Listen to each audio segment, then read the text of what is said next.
Happy birthday, Mika! Happy birthday, Mika! Happy birthday, Tita Mika! Happy birthday, Tita.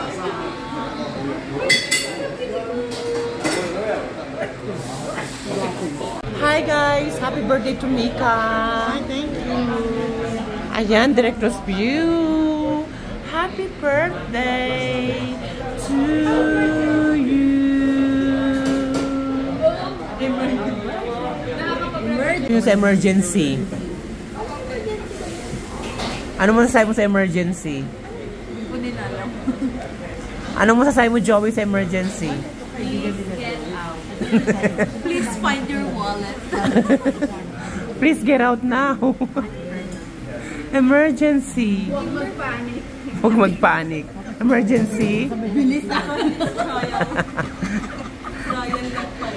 Emergency. Please get out now. Akong tanungin. Ano mo sabi mo sa emergency? Faster, faster, faster.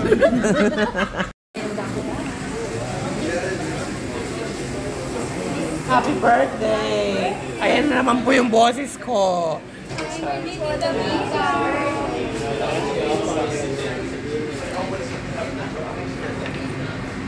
Ayan, sama kayo sa vlog ko ha. Kasi kulang pa yung order namin.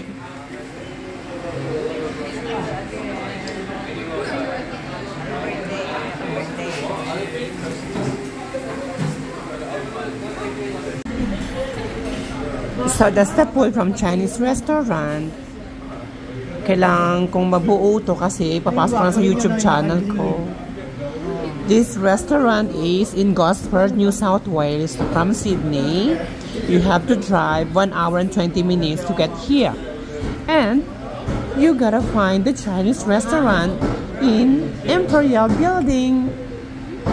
And you can try this special fried rice, beef with broccoli, a mixed vegetables with chicken, stir fry, and a sweet and sour fish keme keme. Then, because we're in a Chinese restaurant, we have to use the bowl. The bowl with entree being used. Oh, entree, char char char. Huli ka. Huli ka. Huli ka. Huli ka.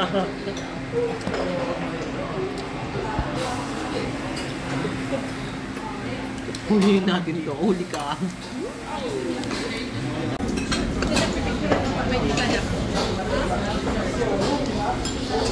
Oh my God, oh my God. That's lechon duck. Lechon na pato yan. My favorite. Kaya naman maging, ano ba yan, mahirap maging Chinese.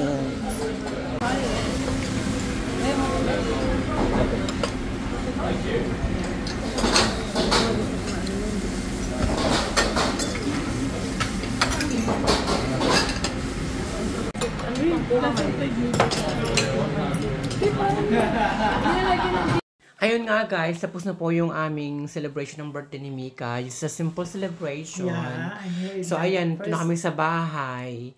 Pagkatapos ng napakaraming pagkain, sobrang busog kami. I enjoy my night, my dinner with my new family here in Australia, the Royal family. So yan. And look at my side. Look at the side. Look at my side. Side by side.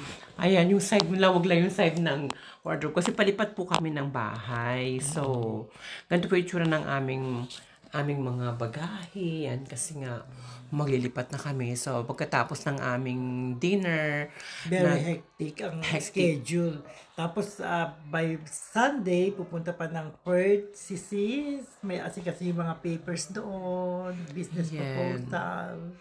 Mabalik dito, pagdating dito maraming meetings, so mga meetings. Balik ako ng Tuesday, tapos settlement na nung unit na to na binenta namin. Tapos ayusin niya na yung pagpuproduce ng mga shows. Ayan, hopefully watch out po sa mga ating mga big stars from Philippines sa ating gaganaping concerts sa Pocal Bean. Yun po ang aming tinatarget na lugar dito sa Newcastle. Gaganapin ang ating concert para sa mga big stars. Sa kanila namin ibubunyag ang kanilang mga pangalan, pero marami po tayong invite. Hindi pa po pwedeng i-reveal kasi under negotiation pa. Gagawa pa kami ng proposal, gagawa pa kami ng basta yung yung plans. Yung mga plans. We're going to make plans, proposal, and producer po natin si Mr. MB. Ayan, lalabas mo ang totoo niyang pangalan pagkatapos po ng ating... Yes. Makikilala niyo siya. Pagtapos na yung ating plano para doon sa ating concert na gaganapin dito sa Newcastle.